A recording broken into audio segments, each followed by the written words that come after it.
ওম শান্তি। সাকার বাংলা মুরলী 9 সেপ্টেম্বর 2025। আজকে বাবা বলেছেন, মিষ্টি বাচ্চারা, নিজের উপরে নিজেই কৃপা করতে হবে। ঈশ্বরীয় পড়াশোনাতে তীব্র গতি করো। কোনো বিকর্ম করে নিজের রেজিস্টার নষ্ট করো না। আজকের প্রশ্ন, এই উচ্চতম পড়াশোনায় পাশ করার জন্য কোন মুখ্য শিক্ষাটি তোমরা পাও?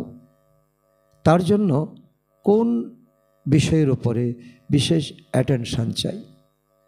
উত্তর, এই পড়াশোনায় পাশ করতে হলে চোখ অনেক অনেক পবিত্র হতে হবে। কেননা চোখই ধোঁকা দেয়, এটি ক্রিমিনাল হয়ে থাকে। শরীরের দিকে দৃষ্টি নিক্ষেপ করলে কর্মেন্দ্রিয় চঞ্চল হয়ে ওঠে। সেজন্য চোখ যেন কখনো ক্রিমিনাল না হয়। পবিত্র হওয়ার জন্য ভাই বোন হয়ে থাকো। স্মরণের যাত্রায় পুরোপুরি অ্যাটেনশন দাও। ধারণার জন্য মুখ্য সার: 1 নম্বর,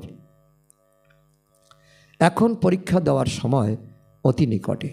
সেজন্য পুরুষার্থ করে নিজের এবং সবার কল্যাণ করতে হবে। ঈশ্বরীয় পাঠ পড়ে অন্যদেরও পড়াতে হবে। নিজের ঘর থেকেই প্রথমে শুরু করতে হবে।